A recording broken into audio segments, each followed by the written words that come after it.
My hero, motherfucking academia. Let's just, oh my god.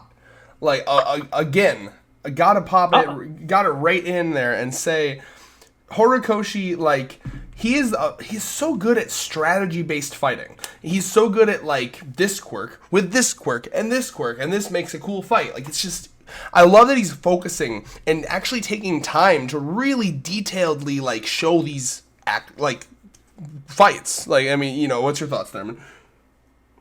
First, you're not allowed to get more hype about my child. I can. Absolutely. Fuck yeah. Fuck yeah. You are the godfather, okay? You are my god. You are this series' godson, because I'm the father, so you're second to me. That makes no sense, but okay, continue. My god, I called it.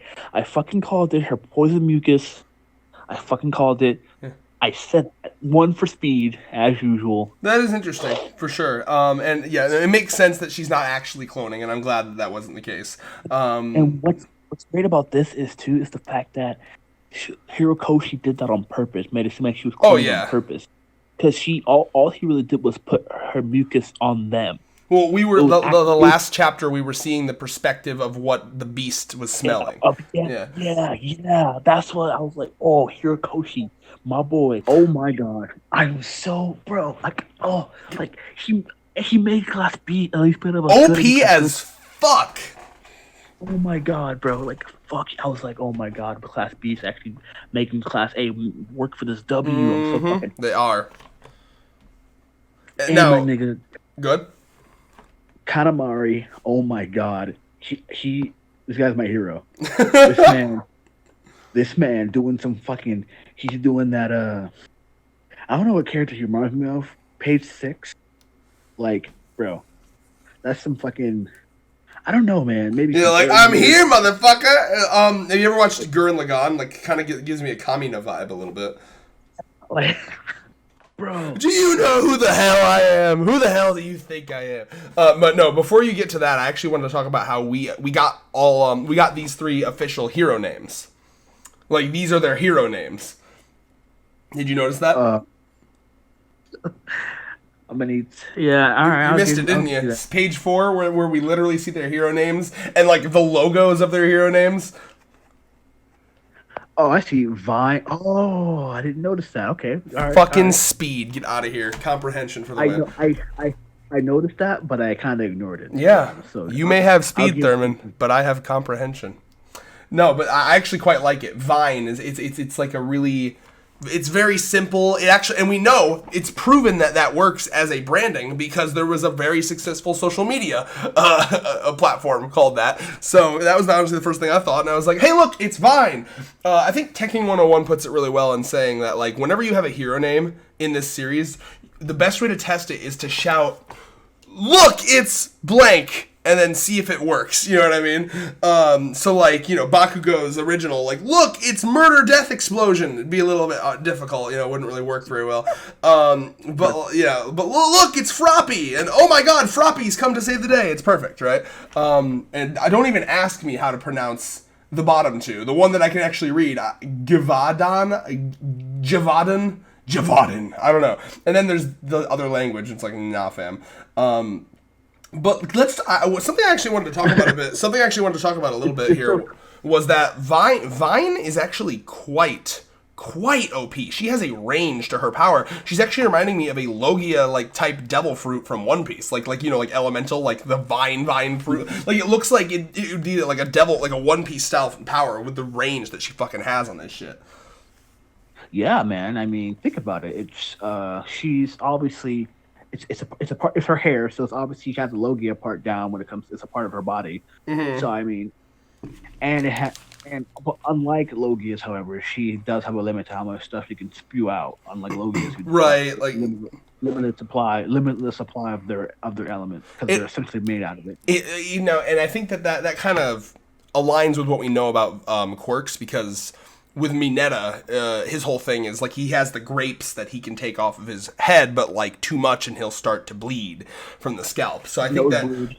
No, not a nosebleed. Like, his literal scalp will bleed. Yeah. Did you say nosebleed or did I mishear you? I said nosebleed, but I was thinking about. I mean, no, I'm sure he'll have nosebleeds because he's the perv character, but no. But yeah, so I mean, she's OP, and she continues on that track of like, I must purge the filthy sinners. Like her fucking attack.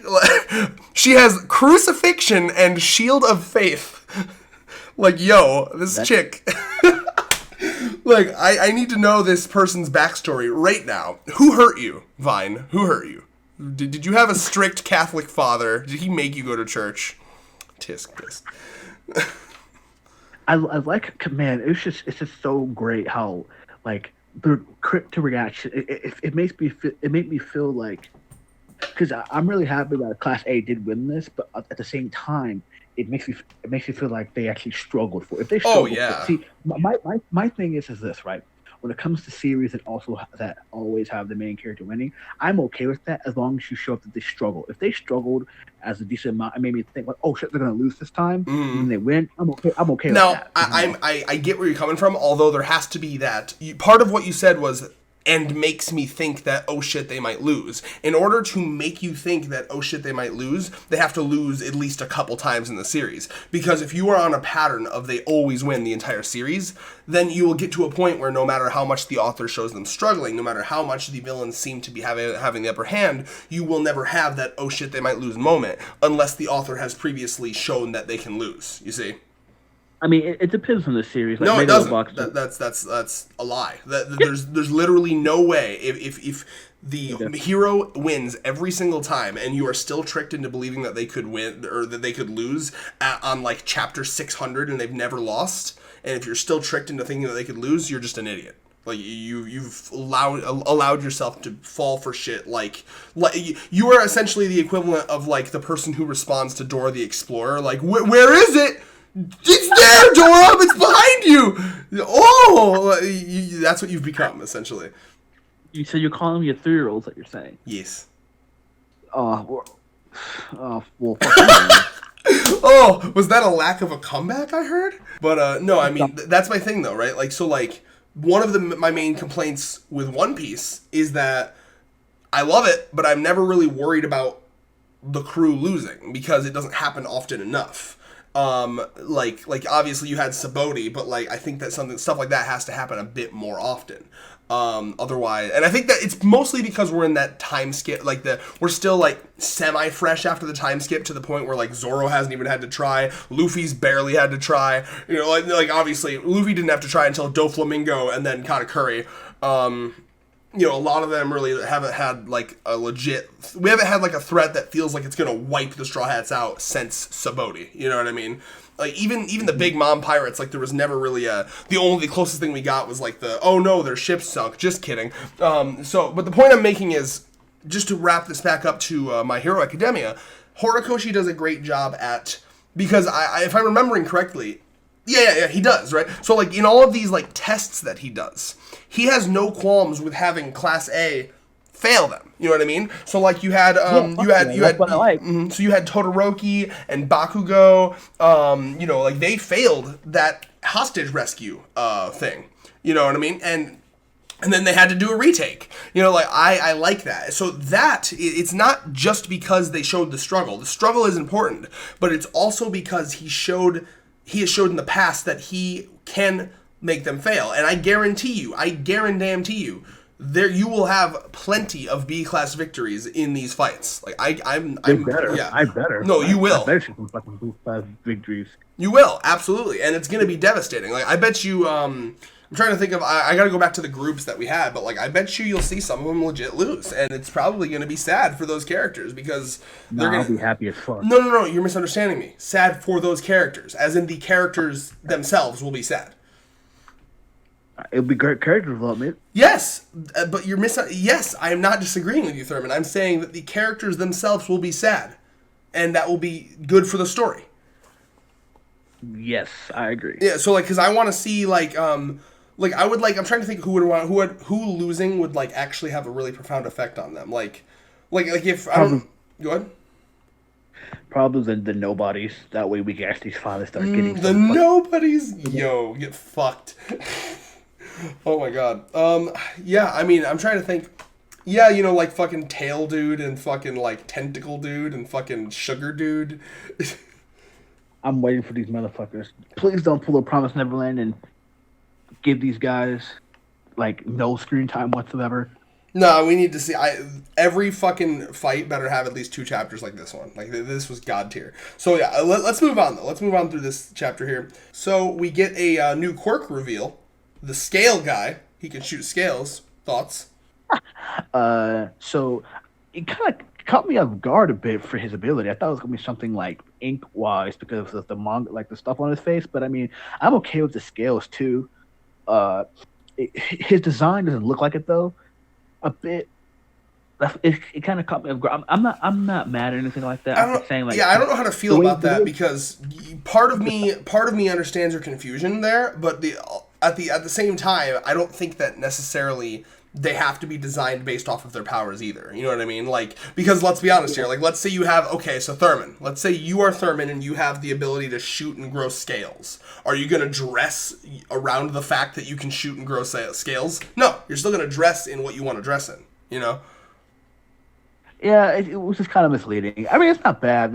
He's actually kind of cool, you know. And I guess I get where you're coming from because I suppose this is his hero outfit, and his hero outfit should have something to do with his. And maybe what he could be going for is a Japanese Chinese aesthetic. So like maybe he's going for like a Chinese dragon aesthetic, he's it's all about scales, like, you know what I mean. And so like maybe his aesthetic is I'm a dragon.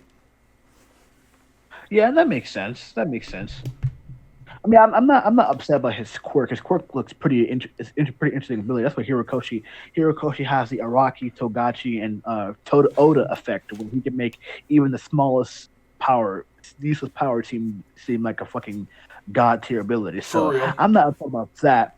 It's just like it was just kind of misleading a bit. I thought it was something else, but it's not too much. I'm not like angry, like burning my Nike shoes angry. Burning your Nike shoes while they're still on your feet, angry. I'm not gonna burn my manga volume that I have angry, but you know, burn my My Hero Academia collection and then accidentally burn down my entire apartment complex. Yeah. So, let's see here. So, you know, we get Vine gets caught in the brainwashing there, just beautifully, and it's great to see her. It's actually kind of funny to see her brainwashed because she's so serious and she's so like. I almost wonder if Horikoshi was going to do this joke, because near the end of the chapter you see her just like brainwashed, like carrying the corpses, or the corpses, they're not dead, the passed out, or the not even passed out, the fucking captured whatever bodies, you see them carrying them back, and I almost wonder, because of how her personality is, if she's going to be like, I allowed myself to be controlled by another person. This is a sinful act. I could totally see this. We'll have to wait and see what happens here. I can definitely see that, though. It's very funny. Mm-hmm. If you want to play on her character a bit. I could see that because, again, like, if he's playing on, like, religious aspects, like, I could almost see her, like, some, like comparing being mind-controlled to, like, letting a demon into her mind. It depends on how crazy religious he... You know what I'm saying? Like, it depends on how crazy religious he wants her to be. She lost her purity just by being brainwashed. Yeah, she has to, like, fucking... go dunk herself in some holy water or some shit. I was able to get married because she was brainwashed. Oh, God. That's dark. Also, God, she's like... she's so... I do find her fascinating because every time you see her face, she's just complete... She almost has the Saitama face going on. Have you noticed that? Yeah, I saw. Like, she's got the straight up okay. Like, the Saitama okay. Like, constantly. That's true. So now, one thing I want to mention is a part of this I was kind of confused on a bit. Let comprehension come in and help. This section here. No, comprehension isn't needed. Speed understands. But just a little speed reread here because I need to look at his fucking name again. I don't know. I've already forgot it. Shit. Hiru Ren. I'm just gonna call him Ren. Let me see. Mm-hmm. The fuck name. Where is it? Ren. I'm calling him Ren. Whatever. Okay. Fuck you guys.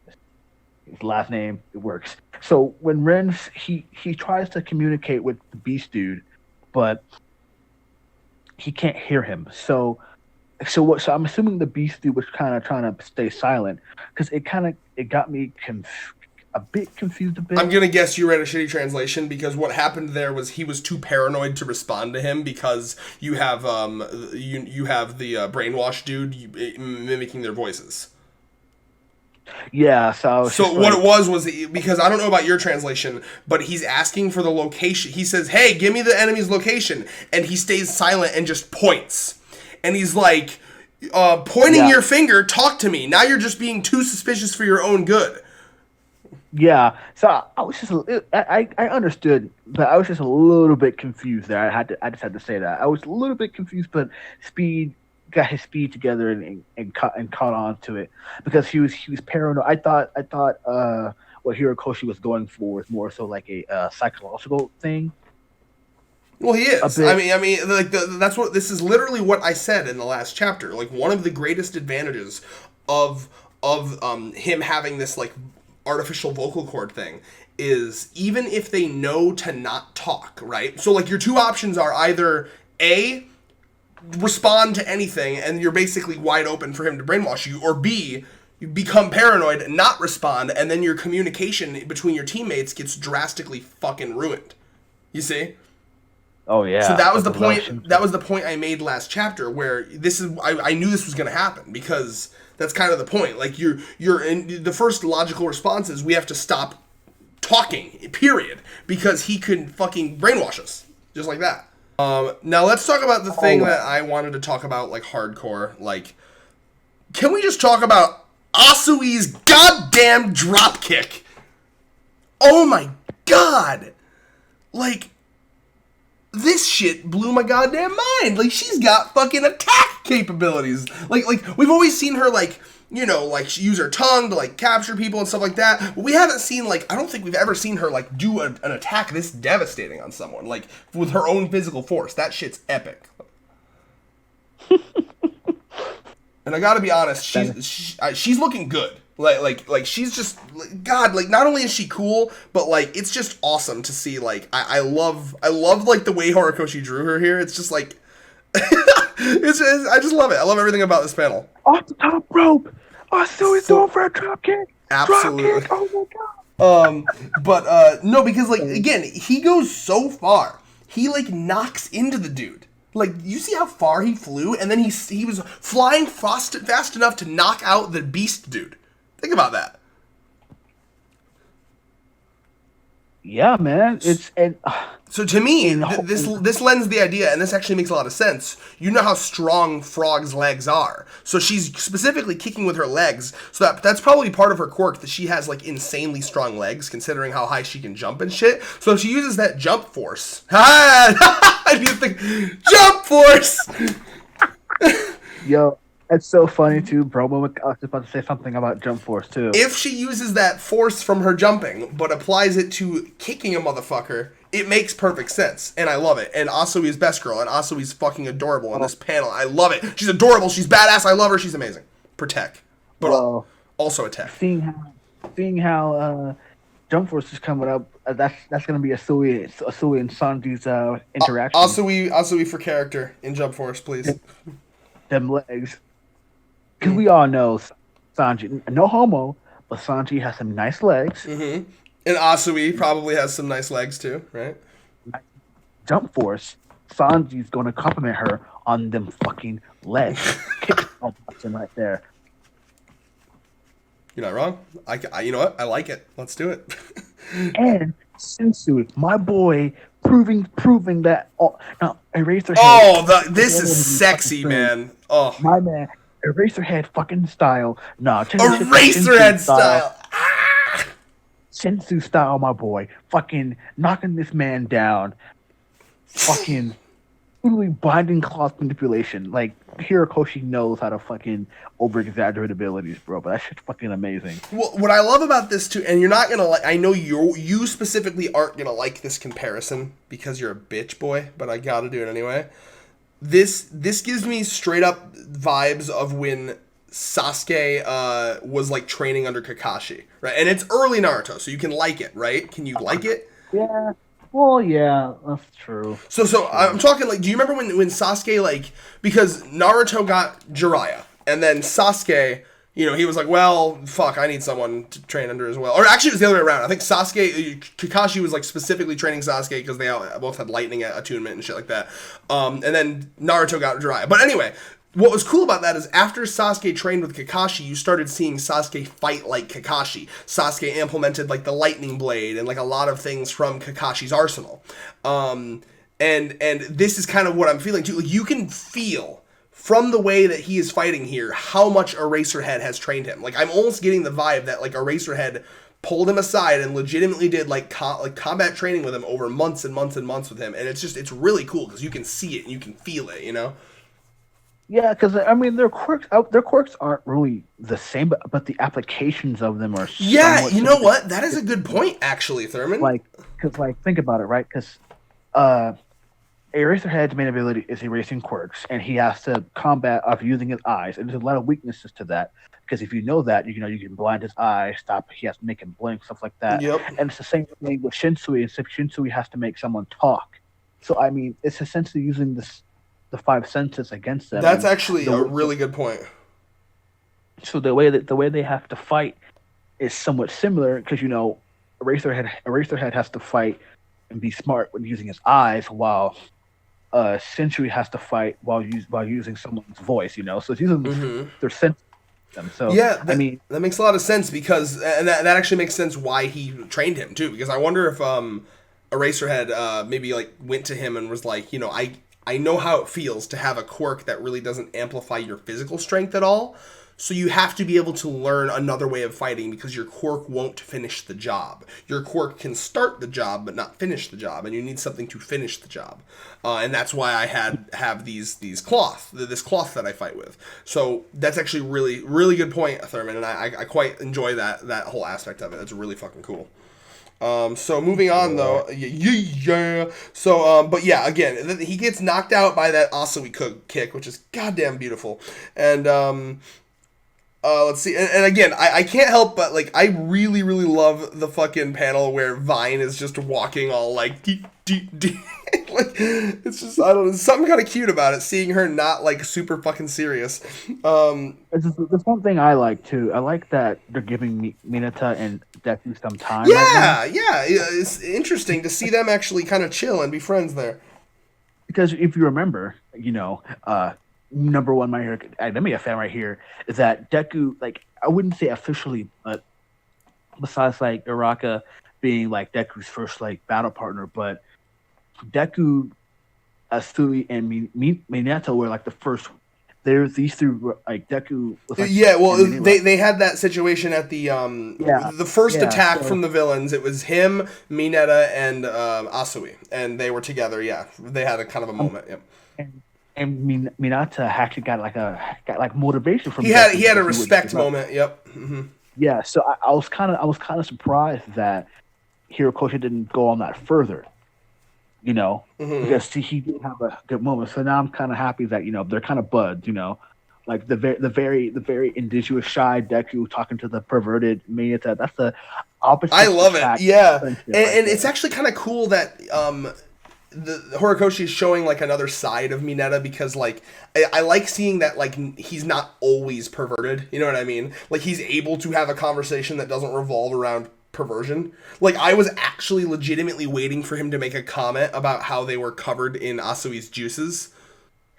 Because they are. Like literally I started this chapter thinking like is this kinky? I don't know, because they are definitely covered in Asui's scent and juices. And I was waiting for Mineta to be jealous of that. Well, obviously he doesn't have that kind of kink. Oh, for the love of God, there's not a kink Mineta doesn't have. Give my boy some credit, okay? He has his limits. Just saying. In fact, I'm going to put out a semi-prediction right now. As they're walking back, I'm hoping that Horikoshi doesn't miss out the opportunity to make a joke with Mineta where he's like, hey, you know, if you ever want to practice that whole, you know, scent thing again, you give me a call. Let my boy have his moment. Let my boy be converted. Don't ruin his character development. Fuck you, Red. Well, Don't ruin him. He doesn't have to stop being perverted. Does Sanji stop being perverted? No. But Sanji's not perverted. He just gets a nosebleed. He is 100. Are you kidding me? Are you kidding me? He is a proud pervert. This is the same man who was like, hey, if there is literally any devil fruit I would ever eat, it would be the invisibility one, so I could spy in women's bathrooms. How can you possibly say that he's not a pervert? I'm impressed you remember that in Fifth of the Bark. It's so funny. Motherfucking comprehension. I mean, Speed, too, because I remember that. No, fam. You're impressed I remember that? Please. I love that fucking arc. Also, Sanji's my boy. He was my favorite character, like, for the longest time. And he's my number 2 right now. So, I mean, like... Sanji? Nah, fam. You stay away. Why are we talking about One Piece in the My Hero Academia video? God damn it! It's a guest appearance because One Piece is on break this week. Mm-hmm. Yes. We're talking about a goat to another goat. It's true. But so we end off with him being very, very... He's still being emo, where they're like, no, you're actually really good, dude. And he's like, no, I have to do it alone. It's like, okay, how long until this man realizes that, like, he's gonna join the cult of friendship? Like, you can't fucking stop it. You can't avoid it. You can't run away from it. Friendship will eventually rule your life, my good sir. Yeah. That's what this shonen's all about. Open your mouth and accept the cock of friendship.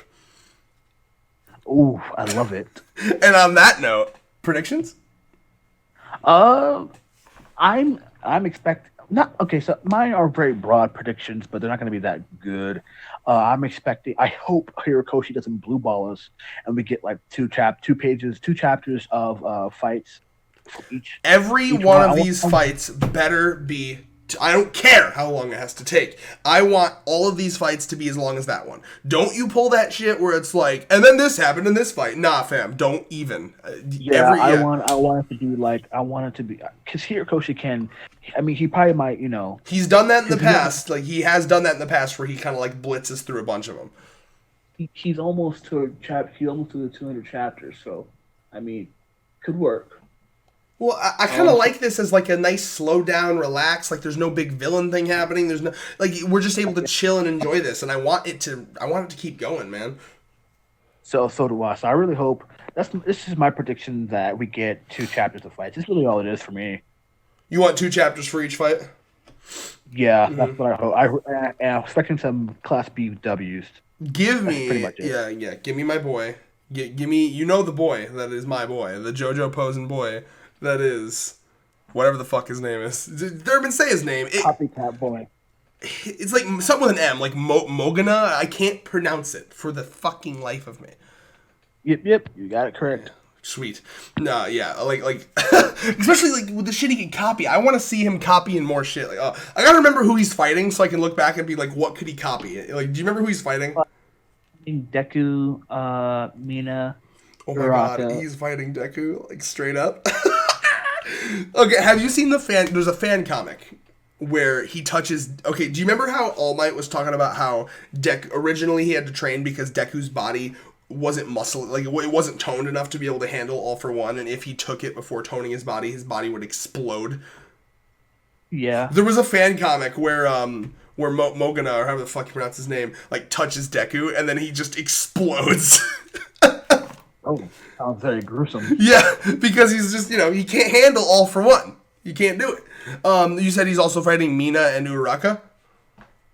Yeah, it's Mina, Uraraka. It's Mina, Uraraka, Mineta, and wait. Oh my god. So I'm just trying to think of all the things that he could copy now. So he could copy the grape. If he copies the grape ability, does that mean his head would have the grapes on them for a short period of time? That'd be amazing. Can you imagine the visual gags that are possible with that shit? Like he copies the grape thing and he's just like, God damn it, my rugged good looks are ruined by this fucking... Correct. What's up? So going back to the chapter, I'm correct. He's fighting Deku, Uraraka, Mina, and Mineta. Okay, so he can copy the acid sweat shit. He can copy the grape hair shit.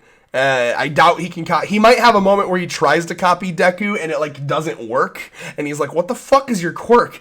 And then he can copy Uraraka's anti-gravity shit.